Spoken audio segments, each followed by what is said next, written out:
वो 10 मिनट जब आज से 105 साल पहले अंग्रेजी हुकूमत ने पंजाब में त्योहार को नरसंहार में बदल कर रख दिया था। वो 10 मिनट जिसमें अंधाधुंध गोलियां चलाकर ब्रिटिश हुकूमत ने हजारों जिंदगियों को छीन लिया था। वो 10 मिनट जब पूरा हिंदुस्तान सहम गया था, जब खून से पूरा पंजाब लहूलुहान हो गया था, जब मौत भी जिंदगी की भीख मांगने लगी थी, जब धरती ने इंसानी लाशों से अपनी कोख को ढक लिया था, जब मौत अपनी बेरहमी पर फपक फपक कर रो पड़ी थी और जब दर्द का अंत हो गया था, क्योंकि उस 10 मिनट के बाद कोई बचा नहीं था। वो 10 मिनट जब बच्चों की किलकारियां गोलियों की रफ्तार में दब कर रह गई थी, जिसमें एक मां ने जब अपने बेटे को सीने से लगाया तो एक गोली आई जिसने मां और बेटे दोनों की छाती को चीरकर उनकी जिंदगी को छीन लिया था। वो 10 मिनट जब जिंदगी मौत के पास जाकर पूछती है कि ये मौत, तू इतनी बेरहम कैसे हो सकती है? इन मासूम बच्चों को देखकर क्या तुझे दया नहीं आती? और मौत हाथ जोड़कर जवाब देती है कि मैं नहीं, ये बेरहमी अंग्रेजी हुकूमत की है। वो अंग्रेजी हुकूमत जिसने आज 105 साल बाद भी हिंदुस्तानियों से उस 10 मिनट के लिए माफी नहीं मांगी है। वो 10 मिनट जो इतिहास के पन्नों से कहीं ज्यादा हिंदुस्तानियों की आंखों में जल रहे हैं, हिंदुस्तानियों के सीने में हमेशा जो धड़कते रहेंगे, हिंदुस्तानियों के जुबां पर कसक बनकर सुलगते रहेंगे, यादों में जख्म बनकर टीसते रहेंगे।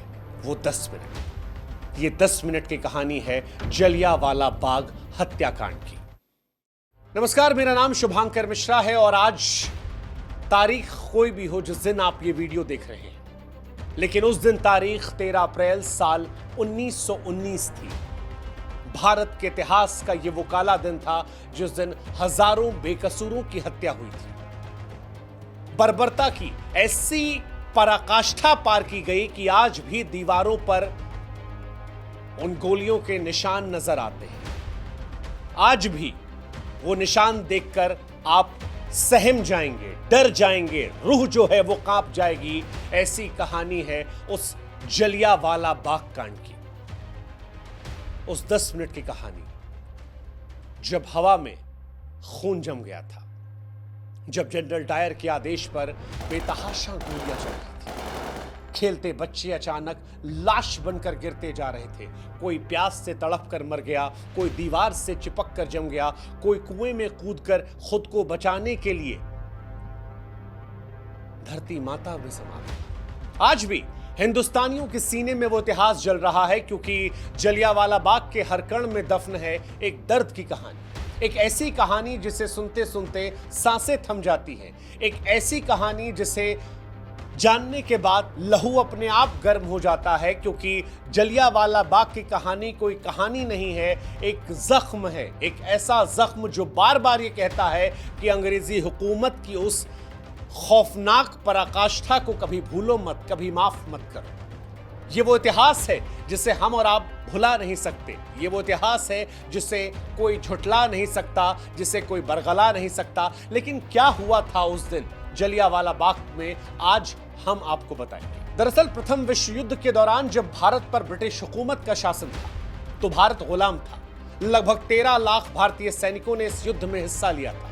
ये सैनिक ब्रिटिश झंडे तले लड़े थे, अपने खून पसीने से उनकी लड़ाई को मजबूती दी थी। इस युद्ध में 43,000 से ज्यादा जवान शहीद हुए थे।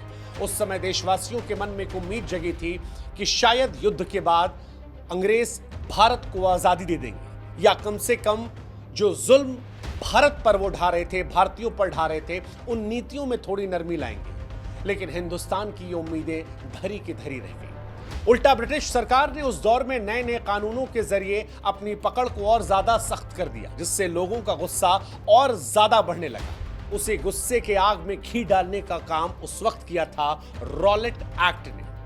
प्रथम विश्व युद्ध के बाद ब्रिटिश सरकार ने एक ऐसा कानून बनाया जिसने लोगों के सब्र के बांध को तोड़ दिया।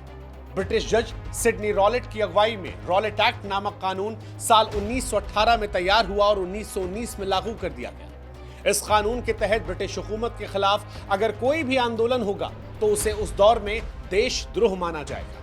इस एक्ट के तहत लोगों को बिना वारंट के गिरफ्तार करने की इजाजत दी गई थी। बिना मुकदमे के उन्हें 2 साल जेल में रखने की ताकत दी गई थी। इस क्रूर कानून ने पूरे देश में विरोध की चिंगारी को सुलगा दिया था। खासतौर पर पश्चिम बंगाल और पंजाब जैसे राज्य अंग्रेजों के सामने खुलकर सामने आने लगे थे। पंजाब में इस कानून का जबरदस्त विरोध हुआ। उस समय के बड़े नेता डॉक्टर सैफुद्दीन किल्चू और डॉक्टर सत्यपाल लोगों को एकजुट कर रहे थे, लेकिन अंग्रेजों ने गिरफ्तार कर लिया। इस गिरफ्तारी ने लोगों के गुस्से को भड़का दिया। जनता सड़कों पर उतर आई, अपने नेताओं की रिहाई की मांग करने लगी। लेकिन इसी बीच जब पंजाब में हालात बेकाबू होने लगे, तब ब्रिटिश सरकार ने मार्शल लॉ लागू कर दिया और फिर आया वो काला दिन। तारीख 13 अप्रैल साल 1919।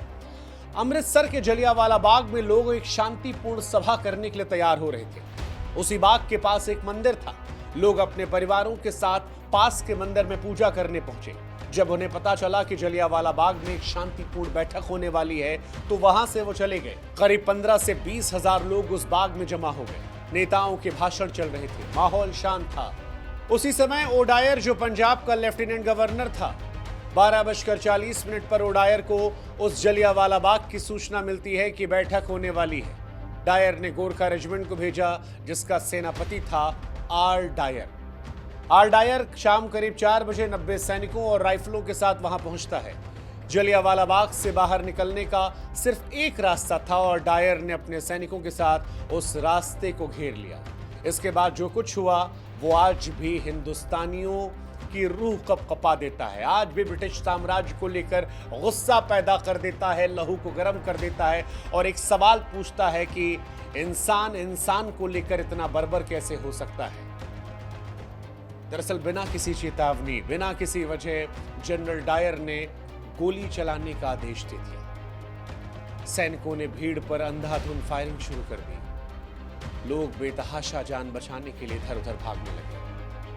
बाग के बीच में कुआं था, जिसमें लोग छिपने के लिए कूद पड़े, लेकिन सैनिक वहां में नहीं रुके। कुएं के ऊपर से पानी में गिरे लोगों पर अंधाधुंध गोलियां चलाने का आदेश दे दिया गया। जो जिंदगी बचाने के लिए कुएं में गए थे, उन्हें बाहर निकलने का मौका ही नहीं मिला। करीब 10 मिनट तक वहां गोलियां चलती रही। 1650 राउंड फायर किए गए। फायरिंग रुकेगी नहीं, ऐसा जनरल डायर का आदेश था। लेकिन फायरिंग रुकी। इसलिए नहीं रुकी क्योंकि आदेश को बदला गया था, बल्कि इसलिए रुकी क्योंकि बंदूक की सारी गोलियों को हिंदुस्तानियों के ऊपर खत्म कर दिया गया था। अगले दिन उस कुएं से सैकड़ों शव निकाले गए। पूरा बाग खून से लाल हो चुका था। चारों तरफ सिर्फ लाशें, खून की बूंदें और लोगों की चीख। आधिकारिक रिपोर्ट में कहा गया कि उस रोज 371 लोग मरे थे। लेकिन उस दौर के लोग ये कहते हैं कि मरने वालों की संख्या हजारों में थी। हजारों को मार दिया गया था, क्योंकि वो अंग्रेजी हुकूमत के एक आदेश के खिलाफ उस बाग में इकट्ठा हुआ था। हजारों को मौत के घाट सुला दिया गया था। उन हजारों में बूढ़ी औरतें, मर्द, औरत और कई मासूम बच्चे थे। 8 महीने के बच्चे, 10 महीने के बच्चे, साल 2 साल के बच्चे, जिन्हें अंग्रेजी हुकूमत ने खत्म कर दिया था। अगर आप जलियांवाला बाग गए हैं तो आपको आज भी वहां पर वो निशान नजर आएंगे और आपको जानकर हैरानी होगी कि अंग्रेजी हुकूमत ने आज तक इसके लिए माफी नहीं। खैर, इतना बड़ा कांड हुआ तो अंग्रेजी हुकूमत पर सारी दुनिया थू थू करने लगी। इसके बाद बनाया गया हंटर कमीशन। इस नरसंहार की जांच के लिए साल 1919 के अंत में हंटर कमीशन बनाया गया। जनरल डायर ने बयान दिया कि जब वो बाग में पहुंचा तो भारतीयों ने उस पर हमला किया। जवाबी कार्रवाई में उसने गोली चलाई, लेकिन ये बात सफेद झूठ थी और ये बात साबित हुई। जांच में ये बात साफ हुई कि कोई हमला नहीं हुआ था। जनरल डायर का ये एक तरफा नरसंहार था। लेकिन हैरानी की बात यह थी कि इस कमीशन ने डायर को इसके बावजूद निर्दोष घोषित कर दिया। अजीब है ना, बर्बरता की वो कहानी। हालांकि हिंदुस्तानियों के सीने में इस घटना से जो आग लगी थी वो बुझी नहीं थी और 21 साल बाद 13 मार्च साल 1940 को लंदन के कैंगस्टन हॉल में जब एक पार्टी चल रही थी जहां पर डायर मौजूद था और जब उसने गर्व से कहा कि मुझे जलियांवाला बाग कांड का कोई पछतावा नहीं, अगर मौका मिला तो मैं वो दोबारा कर सकता हूं, तो वहां खड़े एक शख्स ने अपनी किताब में छिपाई बंदूक को निकाला और डायर के सीने पे गोलियां मार दी। डायर की ऑन द स्पॉट डेथ हुई। उस शख्स का नाम उधम सिंह था, जिस पर आपने एक पिक्चर भी देखी होगी। गोली मारने के बाद उधम सिंह मुस्कुराते रहे, अपने आप को सरेंडर कर दिया। इस बदले को लेने के लिए उधम सिंह ने 21 साल का इंतजार किया था। भारत से ब्रिटेन गए थे और बदला लिया था। यह कहा जाता है कि उधम सिंह जलियांवाला बाग नरसंहार के दौरान वहीं पर मौजूद थे जिस वक्त यह घटना हुई थी और इस घटना ने उनके जीवन पर असर डाला था।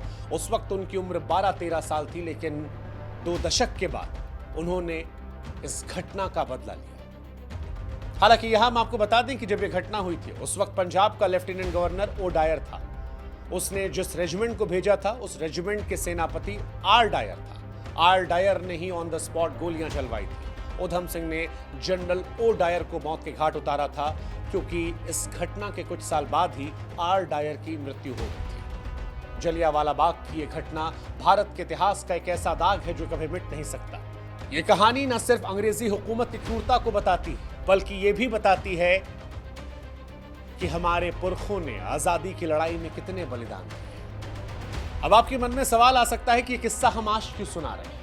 इस किस्से को सुनाने की 2 मुकम्मल वजह है। पहली वजह अप्रैल 13, भारत के इतिहास की वो काली तारीख जिस दिन ये घटना हुई थी, वो घटना निकट है। और दूसरी वजह कि जलियांवाला बाग कांड को लेकर एक पिक्चर आ रही है, एक पिक्चर जिसमें जलियांवाला बाग हत्याकांड की स्थिति और भारतीय राष्ट्रीय कांग्रेस के पूर्व अध्यक्ष और वरिष्ठ वकील सी शंकरन नायर के नेतृत्व में इस घटना के बाद न्याय की लड़ाई को दर्शाया जा रहा है। अक्षय कुमार इस फिल्म में शंकरन नायर की भूमिका निभा रहे हैं, जिन्होंने साल 1919 में सैकड़ों लोगों की जान लेने वाले ब्रिटिश अधिकारी कर्नल डायर को सजा दिलाने के लिए मुकदमा लड़ा था। 3 मिनट के इस ट्रेलर में जब अक्षय कुमार जनरल डायर से सवाल पूछते हैं कि वहां 8-9 साल के बच्चे में कौन सा खतरा उन्हें महसूस हो रहा था, इस हत्याकांड के जब कुछ दृश्य उस ट्रेलर में दिखाए जाते हैं तो लहू जो है वो उबाल मारने लगता है। जलियांवाला बाग का भारत के इतिहास का वो काला सच जिसे भुलाए भी भूला नहीं जाएगा, जो अंग्रेजी हुकूमत की बर्बरता को हर साल 13 तारीख को याद दिलाएगा। इस कहानी को सुनाने का मकसद सिर्फ उन लोगों को याद करना था, उन लोगों का जिक्र करना था जिन्होंने इस देश के लिए बलिदान दे दिया। क्योंकि जब हम और आप खुलकर जी रहे हैं तो हमें इतना भी याद रखना है कि एक साथी और भी था, एक साथी और भी था जो इस देश के लिए कुर्बान हो गया था। ये आज़ादी बेशकीमती है क्योंकि इसके लिए कुर्बानी हमारे पुरखों ने बहुत बड़ी दी है। इसलिए जब आप आपस में लड़े मरे, हिंदू मुसलमान करें, तो ये सोचिएगा कि इस आज़ादी को कितने मुश्किल से हमने पाया है। देश को बांटने की जगह देश को जोड़ने, सांप्रदायिक सद्भाव बनाए रखने में अपनी ऊर्जा को ज़ाया कीजिए तो शायद देश का भविष्य बेहतर होगा। इसी उम्मीद के साथ हम आपसे इजाज़त लेते हैं, फिर मिलेंगे आपसे किसी और कहानी में। तब तक जय हिंद, जय भारत, नमस्कार।